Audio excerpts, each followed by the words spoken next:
Obviously, 911 was called immediately. Through the grace of God, the Greensboro Fire Department was having a training session, one exit up on the interstate, where they had 4 different units there that were training. They dispatched all 4 units as part of this, they considered live training.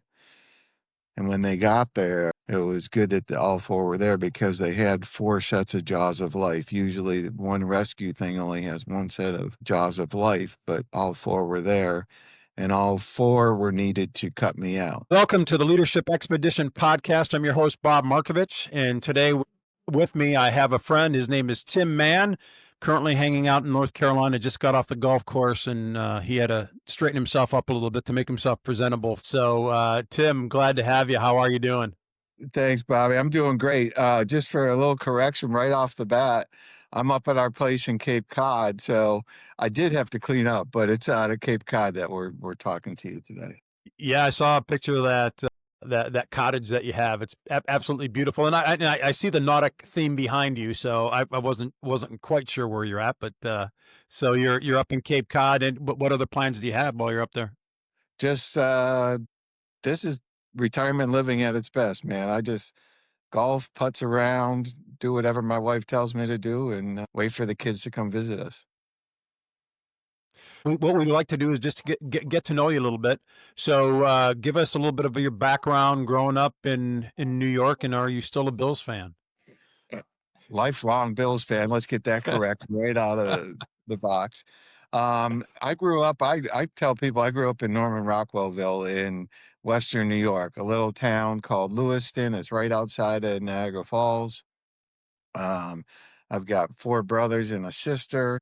So we're a big Catholic family, blue collar family. My dad worked as many jobs as necessary to keep food on the table. He was a Air Force guy, and then after 20 years of active duty, he retired and went to work for Xerox and started out at the base level, one of those guys fixing the machines, and worked his way up through executive management after having to quit school when he was in 8th grade.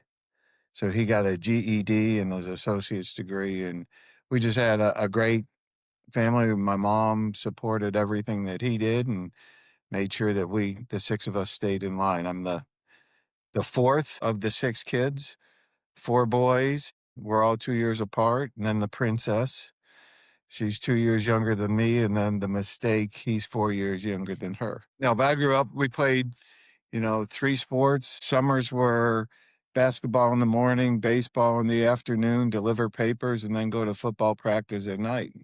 So we had a great active life, and work and fun were part of it. Very, very cool. Did you go to college? Went to college at SUNY Plattsburgh, just 60 miles south of Montreal, which is an interesting story because although I played football up there, when my freshman year, my parents dropped me off, and then 2 months later, they moved to Louisiana. So I was spending my winters in Plattsburgh and my summers in Baton Rouge. So there was about 110-degree difference in the weather I was experiencing. But it was a great place to go to school. Still have an email string or a text string with a bunch of guys that I play football with. And actually last week, this past week, just saw my college roommate up here in Cape Cod. So we spent some time together with our families. What position did you play in football? I was an outside linebacker. My body was very differently shaped than it is now. I was a lot heavier and a lot shape. So typically, with a couple of exceptions, Rick D'Amico being one of them, most football players have a tough time playing golf, right? Because like when I approach my shots, I just want to bury it. So, how did you go from, I guess, outside linebacker is a little bit more athletic than defensive line, which is what I played in college. But how do how do you? First of all, I'm not that great of a golfer, so let's start there, right? As a 15 handicap, you can't say you're a great golfer. But I also played hockey all growing up. And the thing that I had to learn differently though is back then when they taught you a slap shot, it was from the outside in, and you were always getting your shoulder into it, which is the worst thing to have to correct as a golfer because you'd be slicing the heck out of it all the time. I still haven't corrected it, but we're getting there. All right. So let's move on to the topic at hand there. So I'll just frame this a little bit. I call these opportunities that we have in life jungle experiences. Well, I guess the question is, why do I consider it a jungle experience? So about a year ago, I had the opportunity to go down and spend some time in the Darien jungle, which is down in Panama. And I had I had a guide, and the guide did a lot of stuff with me. And we went hiking, we went kayaking, we went mountain biking. We went all around the jungle, looking, doing different things. I got to take a cold bath at the top of a mountain out there, and it was a lot of fun. And then one day I decided, hey, look, I'm going to go out on my own today.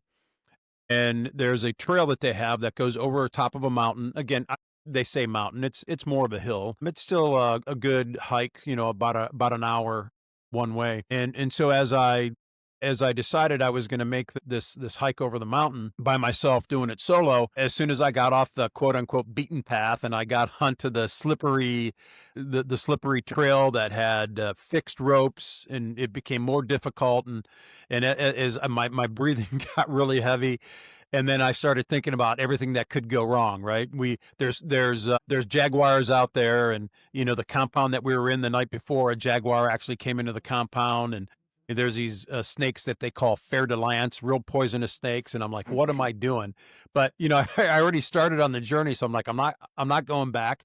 As I started this, I started becoming real hyper aware of everything that was going on around me. So rather than in our normal lives where we're just focused on us, or we're focused on the task at hand, I call that zoo living. Right? We're either in a cage or we're hanging out where everything is caged up, and we think that we're safe, we think that we're survivors. And here I am in this jungle experience, and I'm looking, and I see this orange thing. It looked like a rock, so I get really close to it, and it's a crab. I'm like, why is there a crab on the side of a mountain, right, in the jungle? But I started noticing all of these things, and then all of a sudden I was fixated on an army of ants, right? Something that I never would have even considered if I wasn't just uber aware or hyper focused. Right. So I call this a jungle experience, right? It is, I'm going to do this. I get into it, and I'm like, I really don't want to do this. And then it's you drive through that obstacle, like Marcus Aurelius says, the obstacle becomes the way. And um and so, that's the whole idea behind what we're talking about, right? These jungle moments.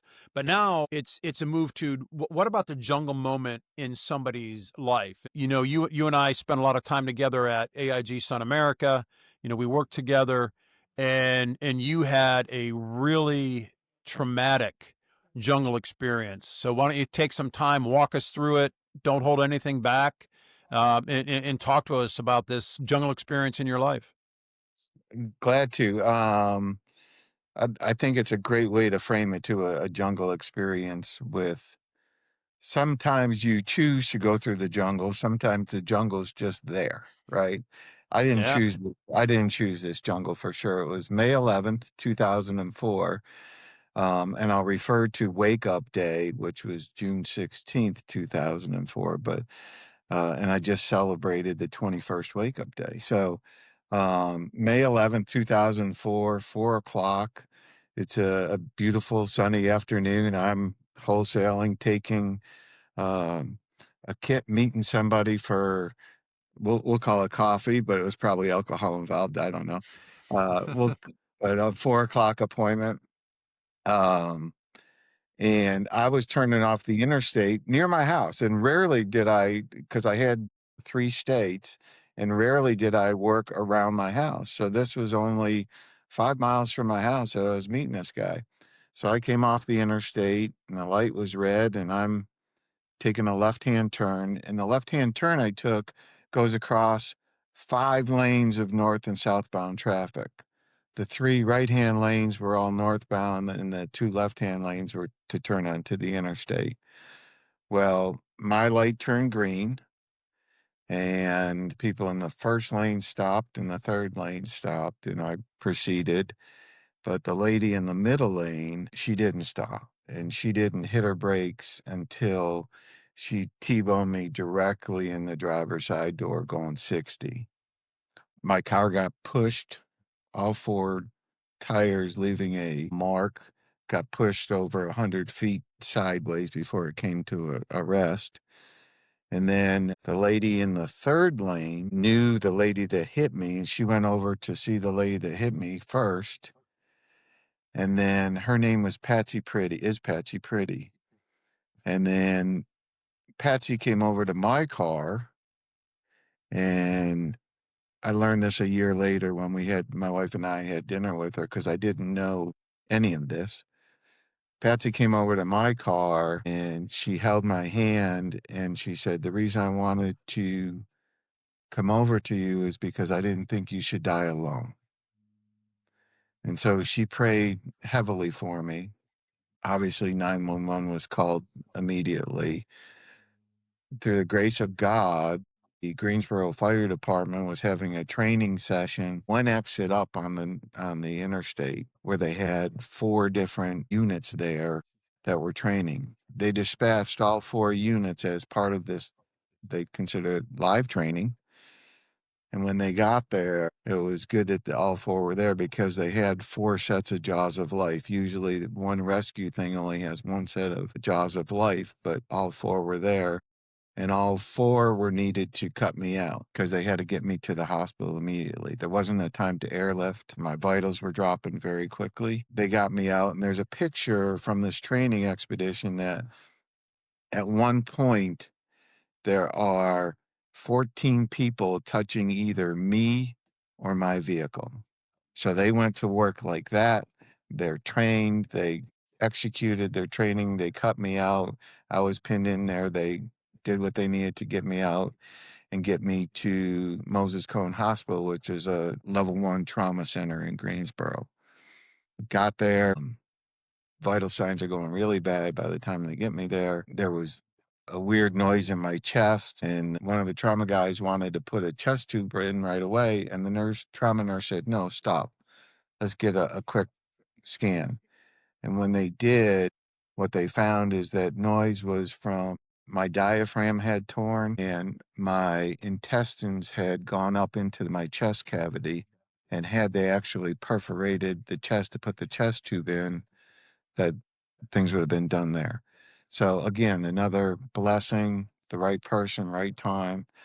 They get me in. Long story short, they do 5 or 6 hours worth of operating to put things back where they were supposed to be put back, put blood in there, give me the paddles a couple of times. And so I had ended up with broke all my ribs on the left side, my collarbone, pelvis fractured in, I don't know, 30 plus places because when she hit me in the driver's side door, I was in a Lexus coupe and the transmission is in the middle. And so, my rear end is not this wide. Uh, and for those who are just listening, it's only about 12 inches. So things, cracked and moved. But um, so bruised heart, liver, kidneys, torn diaphragm, torn spleen, they took that out. And that's what the real problem was because that had created a severe blood loss. And from there, they put me into a coma because they just needed to stabilize things and put me on a ventilator because I couldn't breathe on my own. Through a series of various things that would happen over the next 35 days, um, they needed the paddles 3 or 4 times, infections, pneumonia, couldn't get fever down. And I'm reading all this because my brothers were keeping a journal, which I really appreciated because I could learn about people's emotions and what they were going through and so forth. So then and the nurses were so great because the one time my wife went to go home, my wife Sandy went to go home after 3 or 4 days, they kicked her out of the hospital, said, "Look, you need to go home." She went home, one of my brothers was there. They're home for 30 minutes and they get a call. "He's really gone bad. We had to, use the paddles again, but we don't think it's good." So she went back to the hospital immediately, and they gave her, long story short, since she wouldn't leave, they gave her keys to the solarium, which is up by the chapel. And at nighttime, when the solarium closed down at 9 o'clock, she and one of my brothers or nephews would go up there and sleep. So she wouldn't have to leave the hospital. Then during the day, she'd go home, take a shower, come back, and for 35 days, that's the only time she'd leave the hospital, was to go home and to take a shower. But on June 16th, 2004, I woke up. There's a woman named Francia Brown from a church that I had never attended, had knitted a prayer shawl, and she was with a group of ladies that every I don't know what they call it when they knit, but every thing that they do, they say a quick little prayer. And so she made this little, probably 2 foot by 3 foot prayer shawl, mint colored prayer shawl, that a pastor that Sandy had met in the ICU waiting room several weeks ago, that would visit some of her parishioners, gave this to Sandy. Sandy put it on the night of June 16th. She was given it. She put it on, she slept with it, and that's the night that I woke up. So do I believe in divine intervention? Absolutely. There's cool stories about meeting my dad and the light and all that other stuff, that if you ever want to hear that, I can get into that. But So, well, I was gonna ask you that question. I took a note, and I was gonna say, did you ever have any afterlife experiences? I did have one. Um, it's really cool. It was my dad flew C-130s, right, which are those giant planes that have tanks and troops and everything in them. But for some reason, we were in a F-16, uh, flying in a jet. He was in the back, I was in the front. We're going 700 miles an hour, and I can tell you, this is where it does get me. I know what deaf people hear, because it was complete silence, and it was just him and me in this sense of total calmness flying. And then when we land, the colors, like people say HD and all this other stuff, I'm telling you, colors that are so bright and vivid that I can't explain them. That's the thing that stuck out to me. He never said a word. He just put his hand on my shoulder, shook shook my hand, and that's all I remember. But he also presented to me this plaque.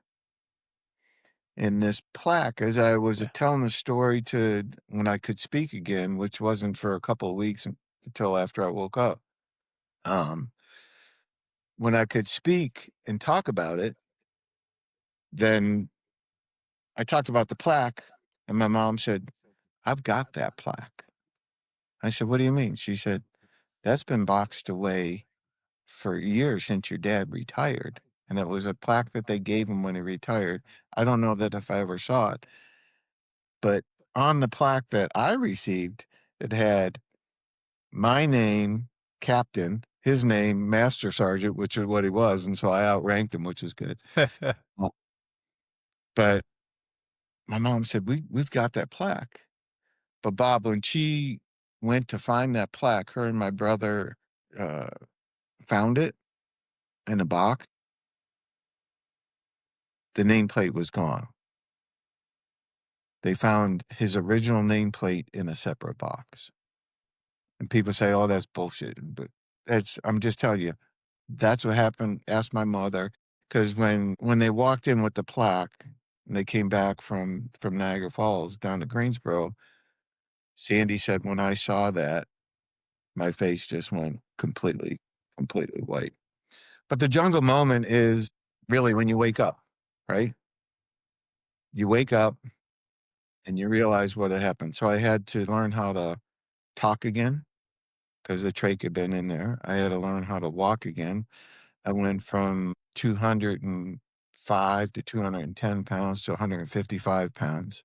So your body atrophies really fast. The food that they were giving me had a feeding tube in because I couldn't eat.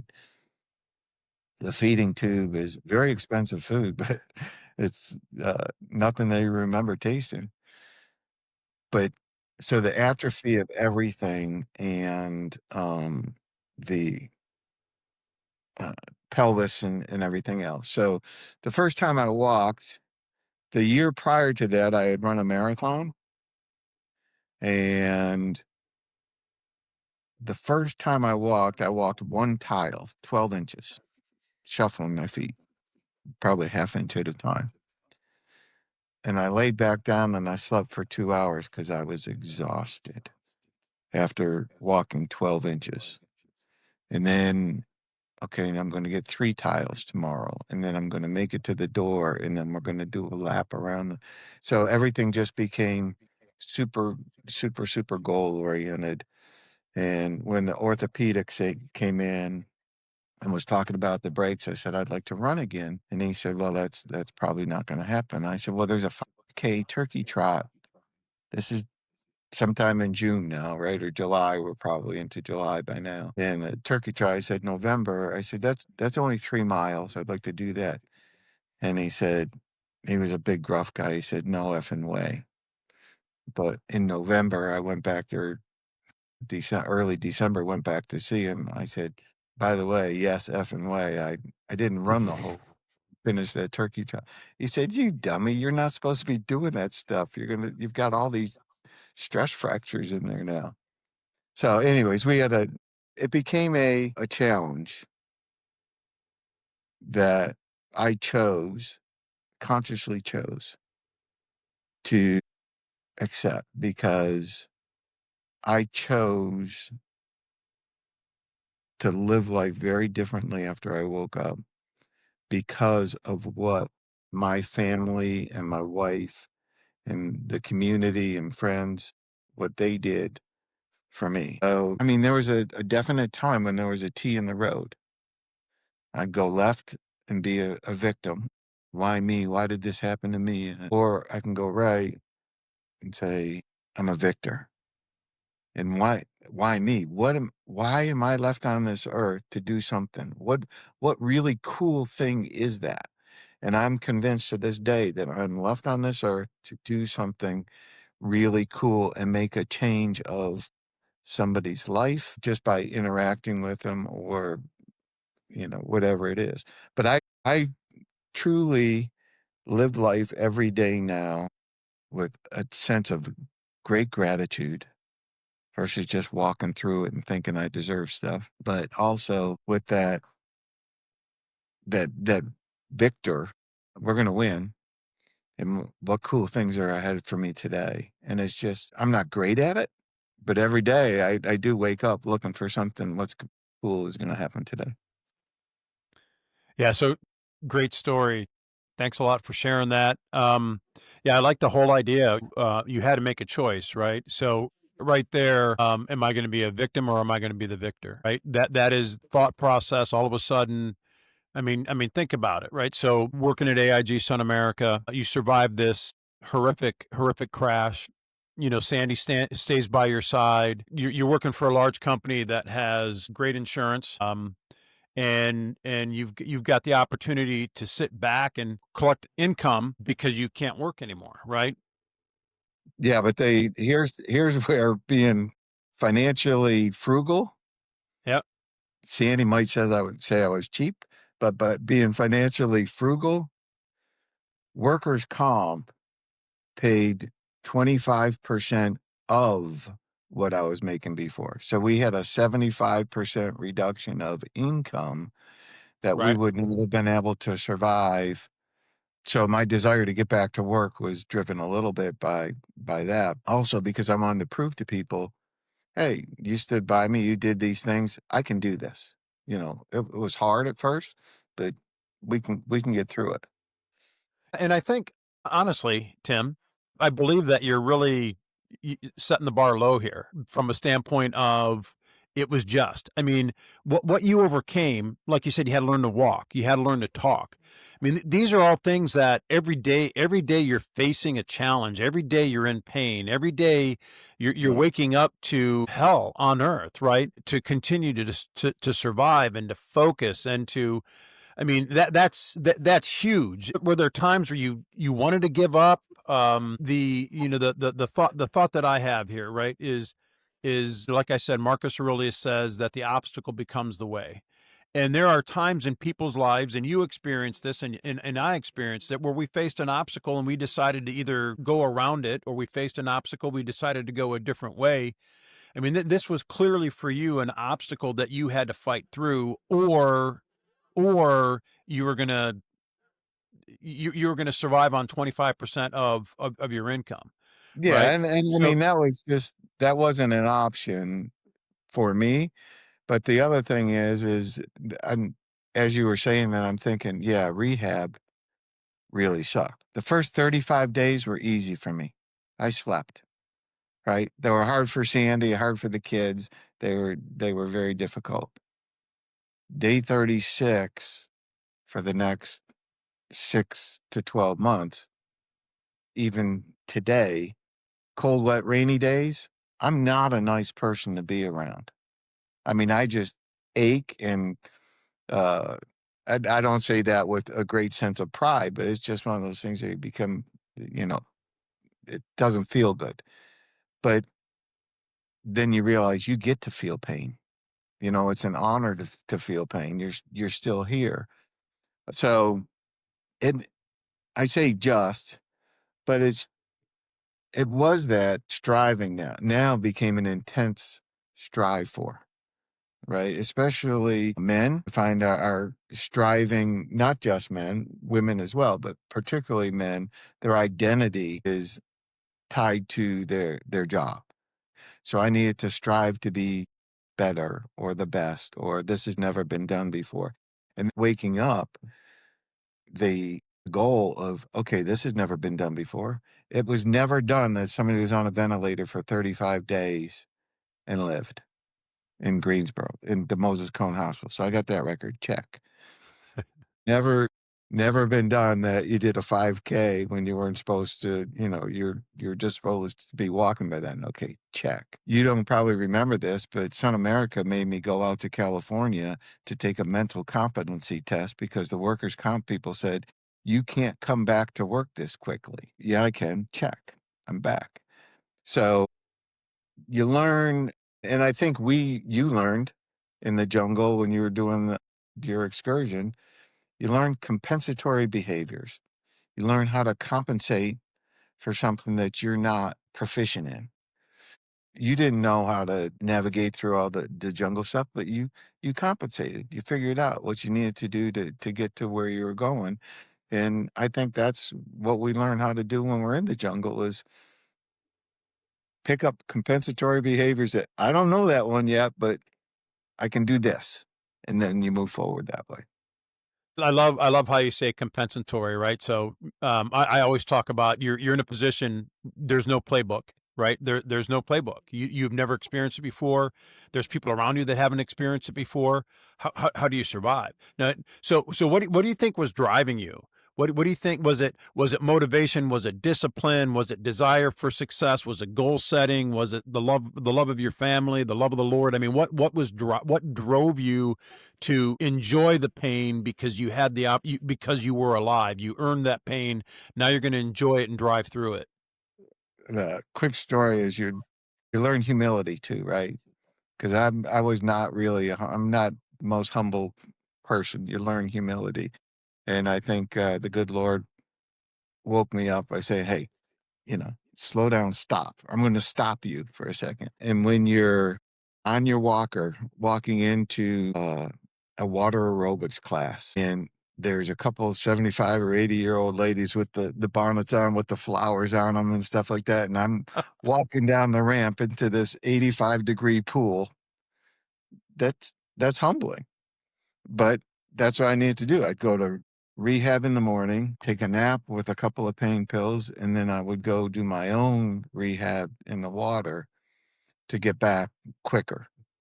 Um, so I think the gratefulness of to answer your question, the gratitude had me striving. Right, I was, grateful for Sandy being there, she went through hell.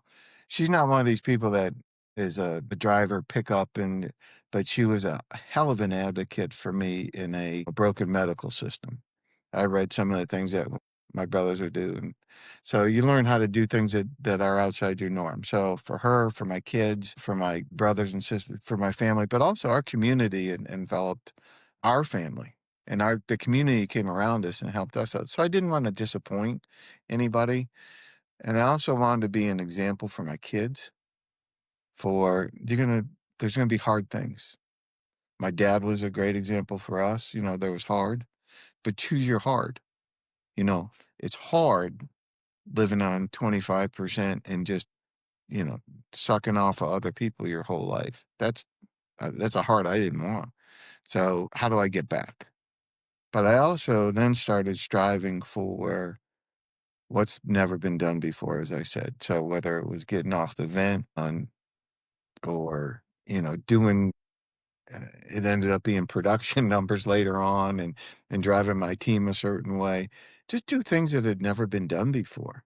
I had a boss, a great guy, president of Scott and Stringfellow, Brian Cram, who used to use the phrase, sounds crazy, might work, right? So he gave me the latitude within parameters to do what I felt right to succeed. I knew what he needed. I knew what my immediate boss, Michael, and the regional exec, I knew what he needed. And they gave me the latitude to run my business the way I felt was right to help them hit their ultimate numbers and goals. All right, so you're actually heading into that next question, which is how did you adjust your life after this? So the jungle experience happened. You survived. You stuck it out. You ran your 5K. You passed a mental competency test, which I think that's the most difficult thing right there to do, right? Compensatory behaviors there, bud. How do you work as a wholesaler and be mentally competent? I don't know how that happens. Well, Go ahead. like they had 700 questions so it's an 8-hour day, right? That you're with the neurologist. The last thing they do is give you 700 questions, most like me, least like me. Question like number 685. Have you ever thought about committing suicide? And I raised my hand and just trying to lighten things up a little bit. I said to the neurologist, I said, not until this moment have I ever thought it. So where do I put it on here? And they're like looking at me like, oh, are you kidding me? So, uh, but anyway, so yeah, proved mental competency and all that other stuff. But the transition happened because uh, my daughter was a freshman when the accident happened. I didn't see her high school graduation, so she was a freshman going into Carolina. So that was a really hard transition for her. And then Timmy was graduating, my son was graduating from high school, and I thought, here we are 2 years later, things are starting to feel normal again. Being out on the road still wasn't easy, and I thought, it's not really fair to Sandy because, the life of a wholesaler, you're on the road 3 or 4 nights a week, leave Monday morning, come back Thursday night type of thing. And was that fair to her after what she had been through and so forth? So I started looking for something that I could do and be home in my bed at night.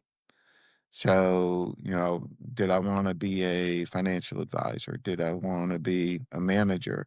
And I never thought I wanted to be a manager. And then hosting or paying for a golf tournament that one of the brokers that ended up working for me, I was sponsoring him. And his manager, Mike Owen, who ended up being my boss, funniest thing, first thing that Mike says to me is, I don't do annuities.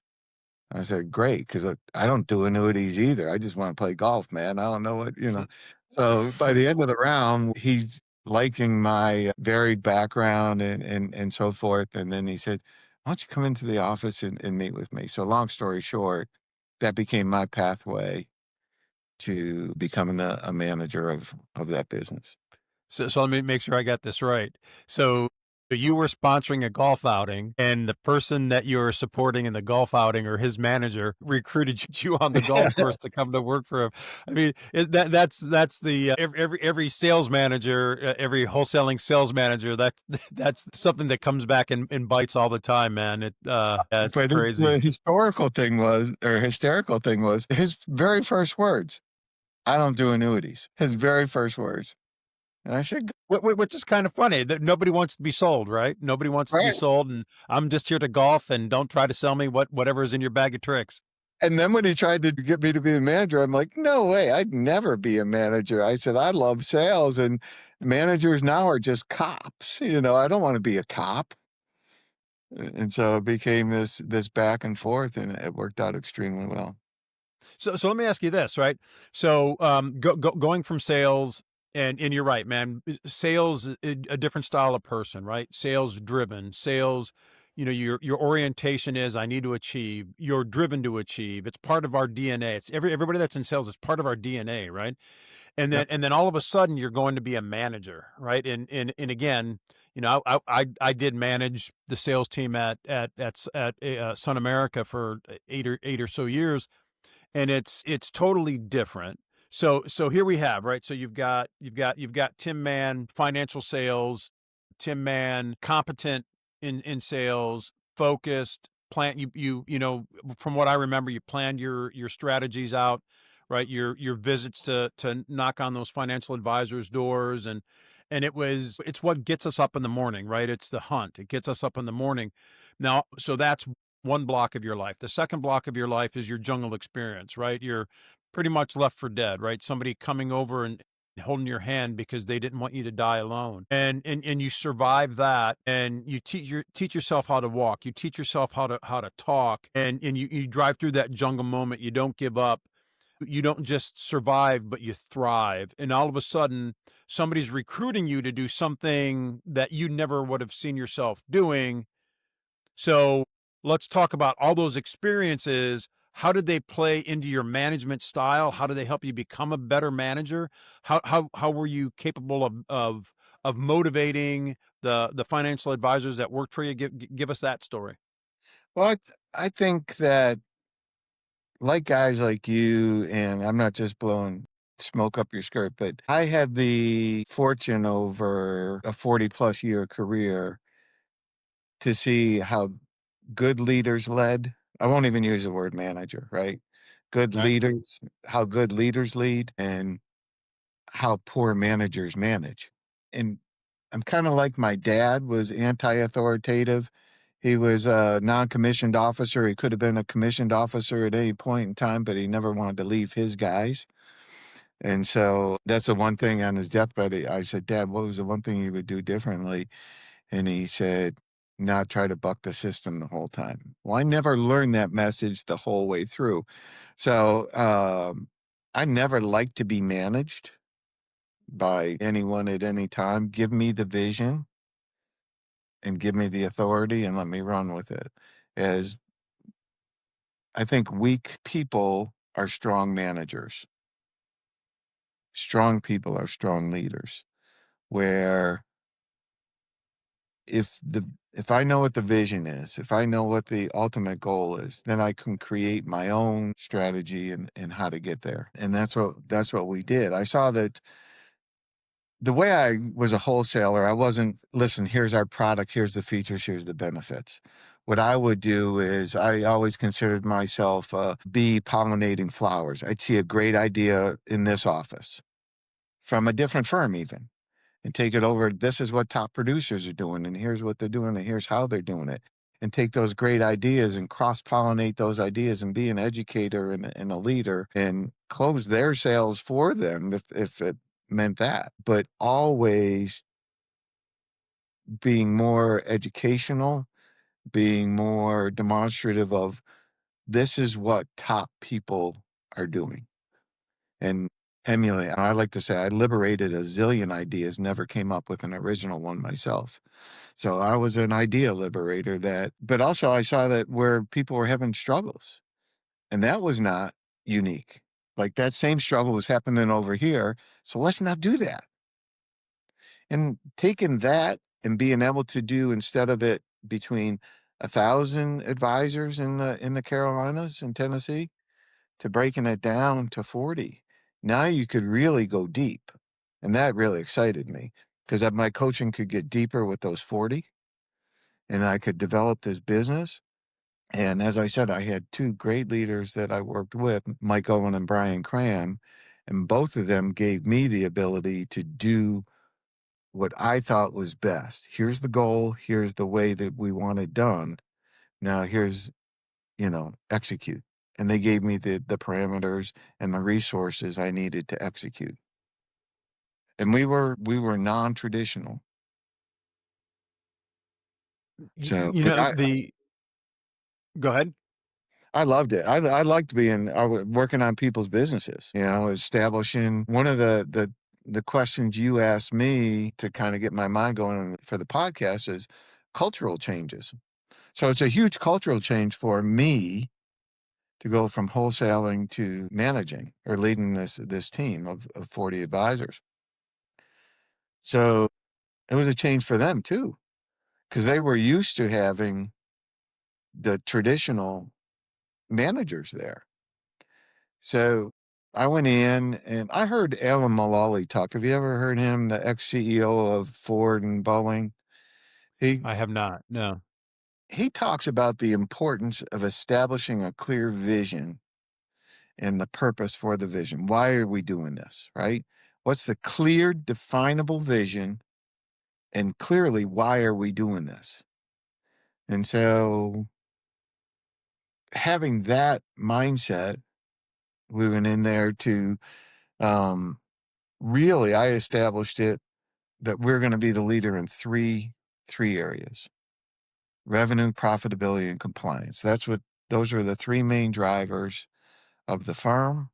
Those are the three main drivers of our ability to get resources for the advisors, more support staff, better ways for them to take care of their clients. So giving them what they needed. And then being the greatest compliment I ever got from any of my advisors was to say, look, thank you for being such a great advocate for us. Thank you for being a great advocate for me. I wasn't a firm mouthpiece. I was the mouthpiece. I managed down, not up.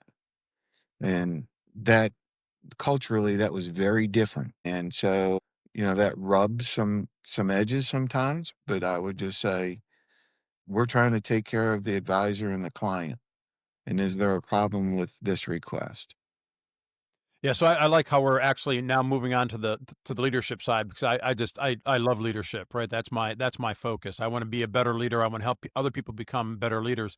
So I like this whole thought process that you brought to us about you were an advocate and people appreciated the fact that you were an advocate and leading down, not up. Do you want to add any color to that? Give an example, or how would a person that considers himself a leader, how do they adjust to practice being an advocate?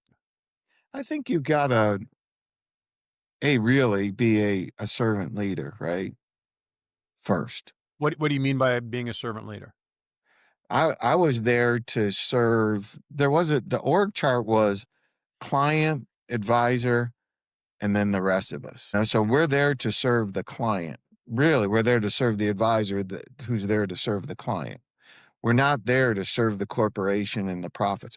Those will handle themselves if we're taking care of the clients. But so I considered myself a servant leader that, okay, if I can clear stuff out of your way, you're going to be more productive.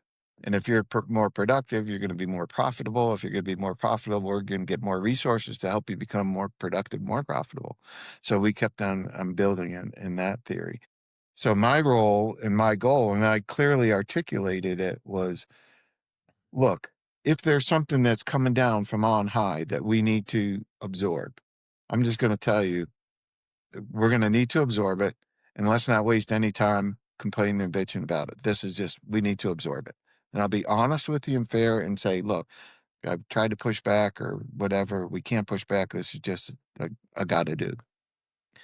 What I'm asking in return, though, is as you do that, or what you should ask of me is, okay, clear this stuff out of my way. Let me go do my job. My job is to take care of my client. And so if there's things that you can clear for us, great.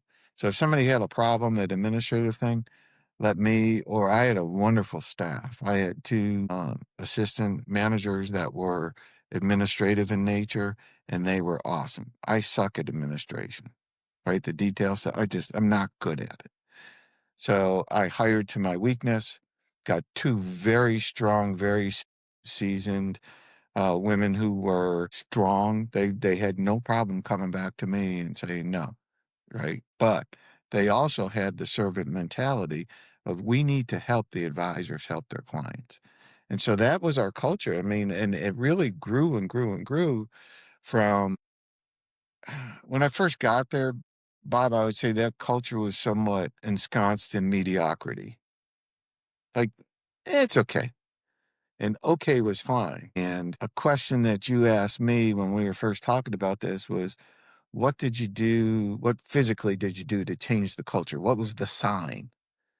Well, the very first day, I got a group of administrative staff together, and we went into there was a file room, and you had to keep at that time 7 years of physical files, right? So just think of the boxes stacked all over the place, old equipment. This was a giant room that was a huge mess. And so I said, okay, let the brokers know you're not going to be available for a week. And so we had one person that answered the phones. And then if it became where a client needed money or something, we got to.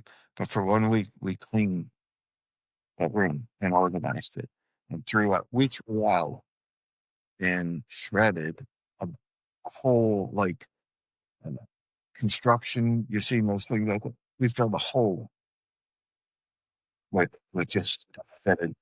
But at the end, it was neat, it was organized, and that was a physical sign. Something's different here.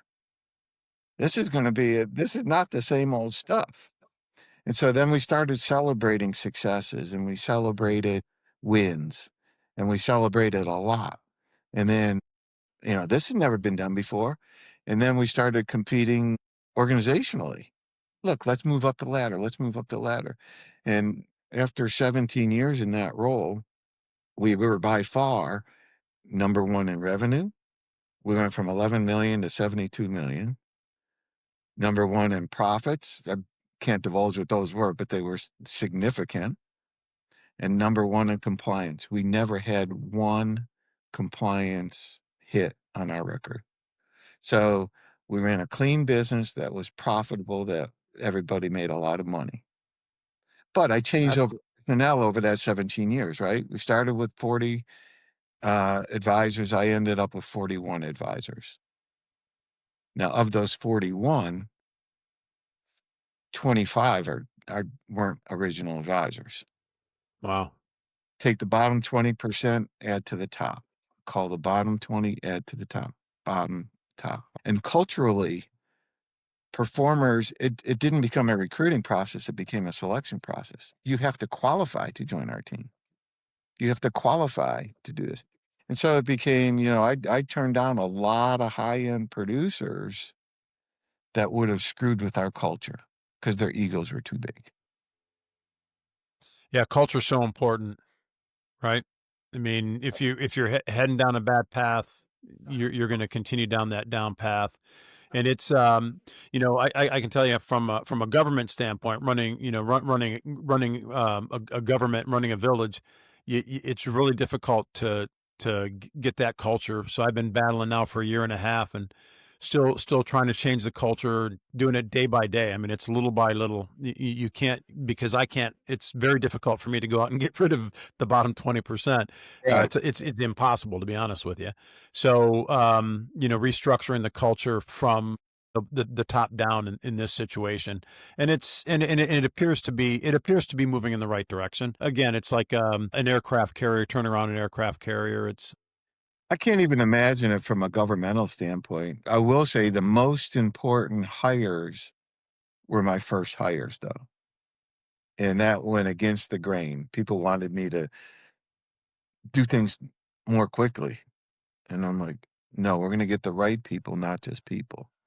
And so that made people uncomfortable in the first couple of years because things weren't happening as quickly, but I was patient enough with it. Well, And I I'm going to hate give myself a commercial here because you brought that up. So one thing that I do with businesses, this is actually for executives and it's for C-suite people. But when they're recruiting, when they're going out, I've got a program that I do where I help evaluate the success, the potential for success of the person that's being hired. What I do is I take you're you're probably familiar with the DISC analysis, right? So the Yeah. DISC is a personality style, it's a communication style, and then I do this other one. It's called your working genius, and what that does is it pulls out what your giftings are. So now we're taking a look at personality, we're taking a look at communication, we're taking a look at where somebody's gifted. Like you said, you're not gifted on that administrative side, and my gosh, neither am I. I don't have an administrative bone in my body. And then what we do is Angela Duckworth wrote a book called Grit, and she created a 10-question questionnaire to identify what somebody's grit was. So I would say that when we take a look at Tim Mann, we take a look at Tim Mann's jungle moment. We see the grit and the grit that you had to survive and move forward, right? So we evaluate somebody's grit, and then, my leadership style, I call it authentic leadership. It's basically transformational leadership and servant leadership kind of combined. The whole idea is to be authentic, be the person that you are, right? Understand that you don't have this capability of doing administrative work, and people know it. And I tell them, look, I'm not doing that. I'm not going to follow up with it. It's just not going to happen, right? I don't have that capacity, and I'm not going to pretend like I do because I'm going to fail anyhow. So and then what we do is we take every single one of these aspects. I use AI. I've created an AI program to take all of this data. I take the person's resume. I take the job description. I take what's okay. What is the number one thing that this person has to do, and we mix it together, and I get this great outcome analysis. And what it does is it's going to give us an idea of if somebody's going to be successful. It's going to give us an idea if they fit well with the culture. It's going to give us an idea if, this person's going to be around in 12 months from now. But the thing that it does is it comes up with a whole coaching aspect. Okay, now what do we do, right? How do we help this person be successful? This is somebody that we want to hire.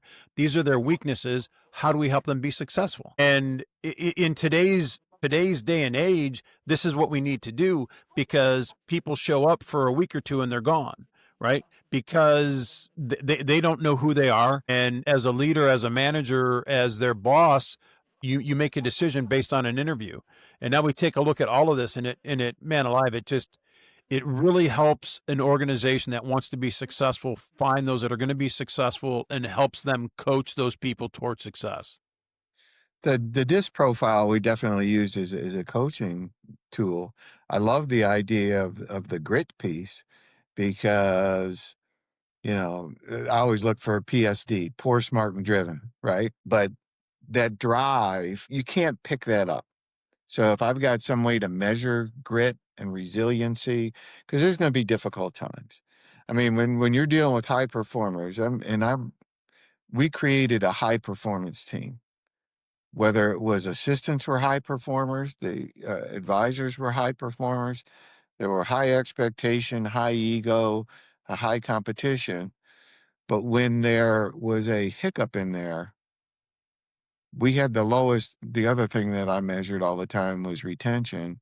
We had the lowest turnover rate unless we wanted it, right? We created turnover for helping people find a better fit, but we didn't have a retention problem at all because people came in at this level and then grew from there. And why did they grow from there? And we showed that growth, and that's what became an attraction. Is why are people growing like this? Because the system of being around other top performers helps you realize that that's the norm. Like this high performance number is the norm. And all of a sudden you're looking around and you're thinking, well, I used to be king cheese with these numbers. Now I'm middle of the pack. That that played on itself, and they wanted to help each other. And then as their individual numbers grew, our team numbers grew, and then they saw their status growing up corporately that they wanted to be the number one spot. And then when they hit the number one spot, they want to maintain that and do things that people had never done before. And so that became a real enjoyable, but it becomes a difficult thing that when hard things happen to top performers where that are used to having great success, what is their resiliency? And although I wish I had something to measure grit. Um, I'd say that's the common point. At one point, all of my sales assistants, 100% of them, that were at that time, it was probably 50 something of them, 100% of them were the primary breadwinner in their family. 100%. Wow. So they were making a lot of money, but they were really strong. Well, they were working their rear ends off to earn it, right? So Absolutely. so let's do that. Let's move on to the fourth question. So it comes down to this, right? You've got um this whole idea of grit. You've got this whole idea of high performance teams. You got this whole idea of being driven. I think you and I have probably, or I've experienced it, where I've had an obstacle and I decided to go around the obstacle, or I decided to back off and I got beat up. So I'm going to do something different. I'm going to change. I'm going to change direction here. And so, what would your advice be? What would your advice be to a person that is facing a jungle moment and kind of considering, do I drive through this? Do I take a different tact? So in this is that whole idea of grit. And one thing that Angela Duckworth says in her book is that you can practice grit and get more gritty as you grow, right? It doesn't, it's not one of those things that happen overnight. But you can develop it, and you can take that one next step, right? Once you know it, when you train, right? When you train for your marathon, when you train for that 5K, we're stress ourselves and we grow as we stress ourselves. Grit's the same way, right? We stretch ourselves and we grow as we stretch ourselves. So here's a situation. I'm a person, I'm being faced by this jungle moment. I don't know that I want to go through it. Why should I go through it? And what's the best way to attack it as a result of your experiences? What advice would you give somebody when they're being faced with a jungle opportunity? I think that if I look at my reaction pre-accident and post-accident, right? Pre-accident, I didn't have the grit. The grit, I learned that to trust myself and to be gritty enough. And I would say in response to that question would be choose your hard. Something's going to be hard. Did you say choose your hard? Choose your hard. All right. Because if I decide to go around it, look, Bob is being an ass. I don't want to work with him anymore. I'm going to go get another job. I'm choosing a different hard. I'm not, and I don't know what that hard is yet, right? I might be choosing something harder. Or is there a way that I can engage to make this not only workable for me, but where I can succeed in this environment? So I think that when you make that choice, whichever hard you choose, then you've got to be really deliberate about your purpose. And, that's such an often overused, I think it's a corporate BS phrase right now, to be honest with you. But if you really internalize that and not just use it as a corporate slogan. I laugh because I can't, it's not right here, but I was cleaning up my office and I've got believe it or not, I've got a program to help people find their purpose. because that's one thing that I talk about from an authentic standpoint. You can't be authentic if you don't know what your purpose is. Right, and you can fool yourself or say, "Oh, this is my purpose." When you get to real authenticity, because when you're forced in that super stress moment, right? What is your purpose? And I think choosing your hard is not hanging with your buddies as much as you want, not doing this, right? Not eating any food that you want to eat, not drinking to excess, not doing all those things that we're All all those things guilty that are of fun doing. Right, all the things that that we're lead to guilty of doing at destruction. different times. But choose your hard, and when you make that choice, it's not that hard. It really isn't. When you can get behind it and you start to have successes on your own. But I do think that in that jungle moment, you gotta go back to calm, right? If you're caught up in the bedlam, you're not gonna make a good choice. So you gotta go back to, and that's the one thing I have, I don't know, Sandy, my wife would say this, but, that I have learned to do it in true stressful moments, come back to quiet, get away from things, put it down on paper, define what you want, and then create the plan forward. And not just forward, but how are you gonna blow this thing out of the water? And, I'll give Mike Owen, the guy that hired me, the credit for really expanding my vision, and he said something once, and I latched onto it, and that became our,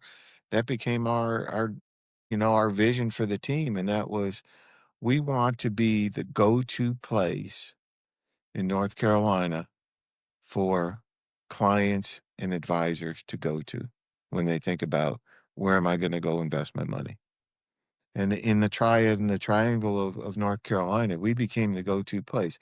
I had the best advisors with the best support staff. I just happened to be leading this group of superstars and trying to clear their path for them, because they were doing a great job of taking care of their clients. It got around the communities that they were in, how good they were, and what a great job that they were doing for their clients. And it got around the advisor community, what a great place this was to work and grow your business. So we had all that, I'll call it the good feels, and the only thing I had to do was get out of the way and let the horses run. I'm gonna go back to, you mentioned, figure out your purpose, step away, get calm. So I'll give you another portion of this my jungle experience, which was pretty phenomenal. So I worked my way over the mountain, and the reason for going over the mountain was to get to the other side where there's a bay, and I was going to snorkel. I never snorkeled in my life before, right? I never snorkeled, so I got my backpack on. I've got water. I've got Gatorade. I've got a snorkel system in there, and I get to the other side, and I'll tell you, man, I'm exhausted. And the first thing that pops into my mind is, holy crap, I got to go back over that mountain. It exhausted me. And I'm sitting there on the beach, Playa Blanca. I guess that's white sand or whatever. I'm sitting on the beach and I'm looking, and I see the outcropping of rock about, I don't know, it was probably 200 yards offshore. It wasn't that far. I'm looking, I'm like, I got to go there to go look at these fish. And I'm sitting down and I'm breathing, I'm drinking this Gatorade, and I am convincing myself that I don't want to do it. And again, because it's me and the way that I think, I'm saying, so here's what I'm going to do at dinner tonight when I sit down with all these people. I'm going to say either I didn't do it, or I'm going to lie to them and say that I did do it. And I've got this sound in my mind. I was there with my second oldest son. He was there to do fish. So we were, one side was ocean, the other side anyhow. So he was there to fish, and he said, "Dad, I don't want you to go snorkeling." He says, "It's dangerous. I've done it before. You've never done it. You're going to be alone. You don't want to do it." And so I got that plan in my mind.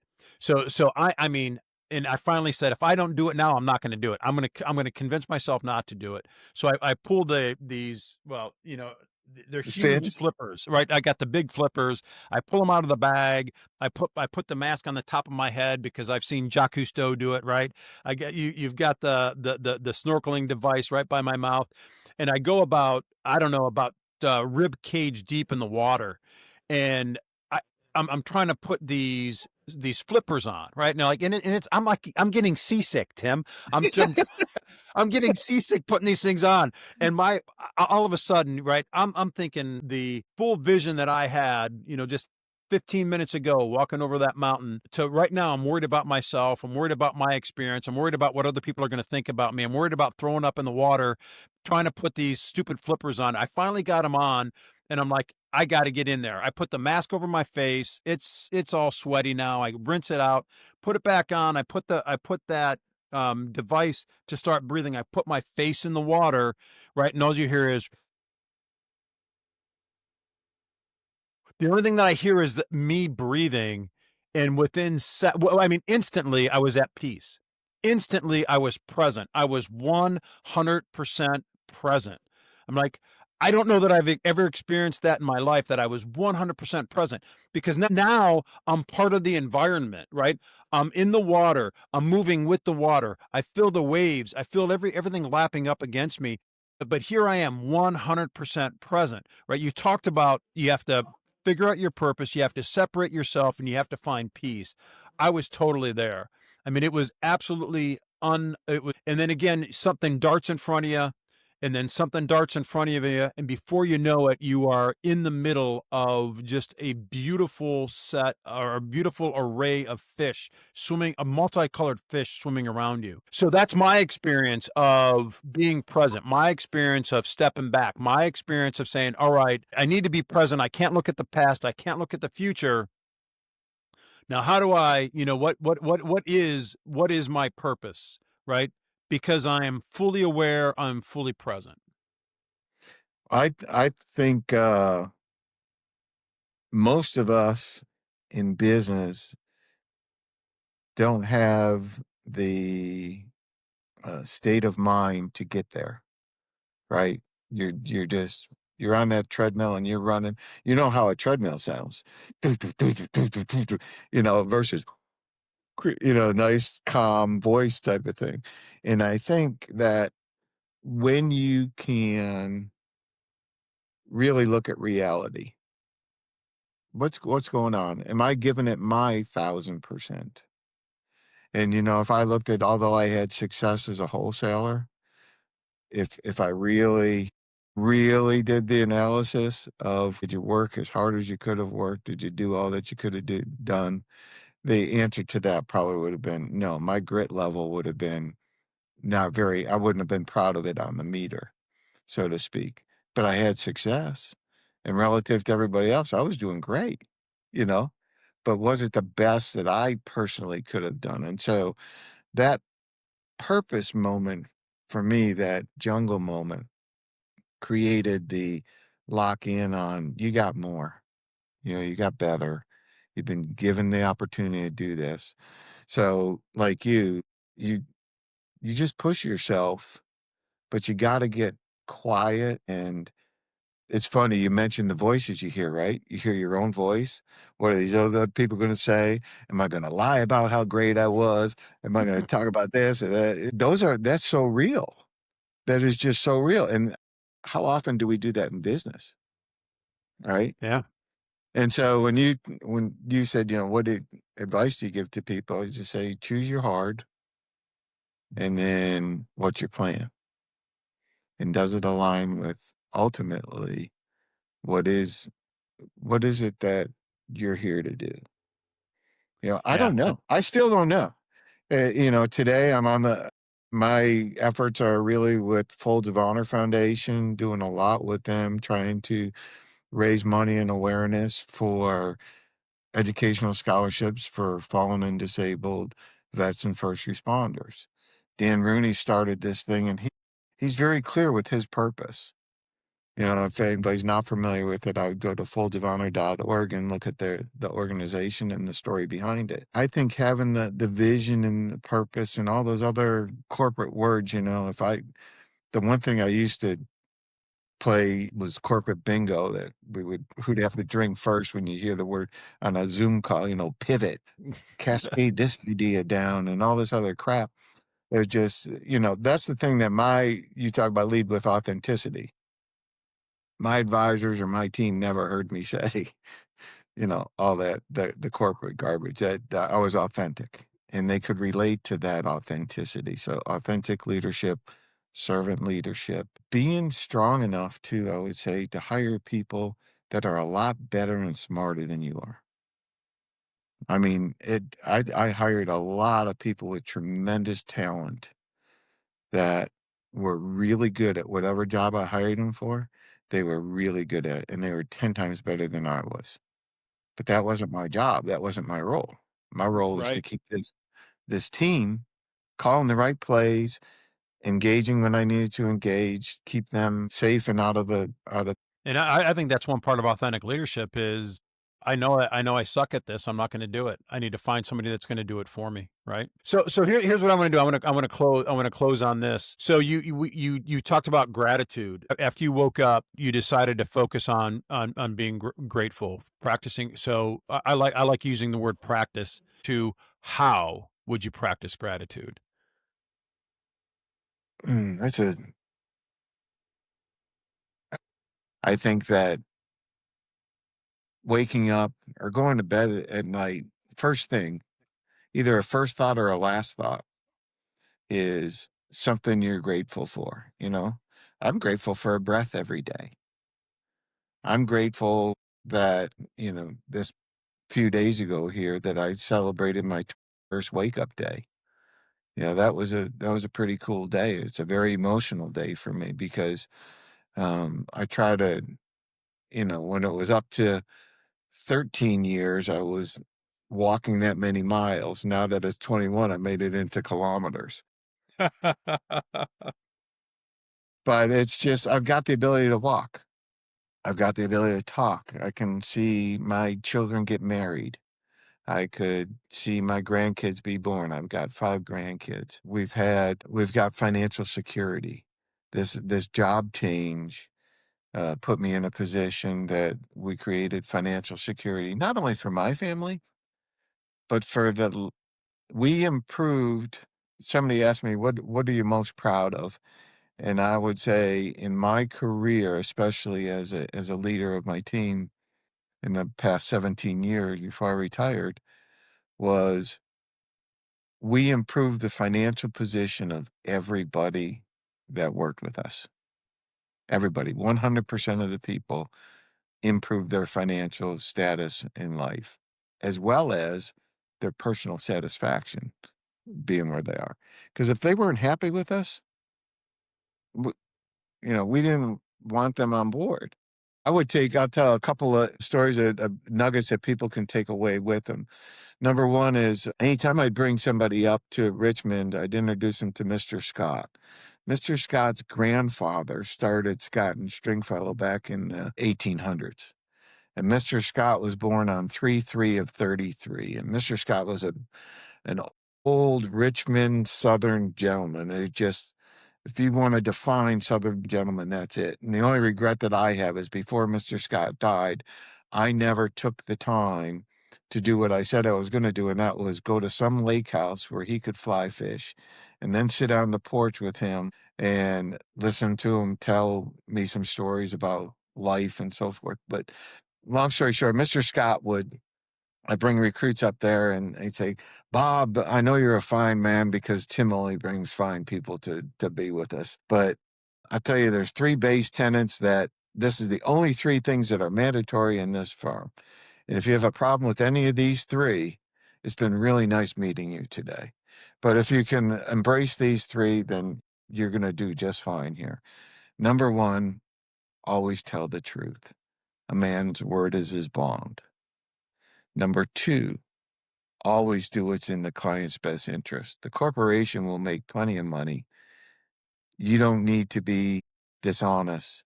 Always do what's in the client's best interest. And number 3 is like the people you work with and be likable to work with. We would go through those things but constantly. Talk about that. Truth.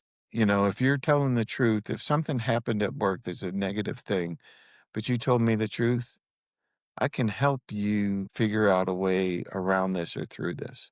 But if you're BSing me and I can't trust you, I can't get behind you that solidly. Always taking care of the client and doing what's in their best interest, you're going to have a great reputation. Your business will grow. Life will be great. We won't have any compliance problems. And then the third one, I called it my no rule. You don't have to be an ass at work. You can be likable to work. And so we had a great environment. People want to help each other in that environment. So those three things, I'd say that's number one nugget to take away. Always tell the truth, always do what's in the client's best interest, and like the people you work with and be likable to work with. The other one is I thought about when we were at Sun America together. And do you remember that fusion class that we went through? Jimmy Pomerantz, I certainly do. Okay. And do you remember, did you ever meet Mark? You wouldn't have met Mark Magnaca. Mark Magnaca was a guy that ended up being a executive coach with me later on. He wrote a couple of books. He wrote one, The Product Is You, and the other one was called So What? And so what is always great because it kind of answers a lot of the questions about people put a lot of words together, but so what? What does that mean to me? Right.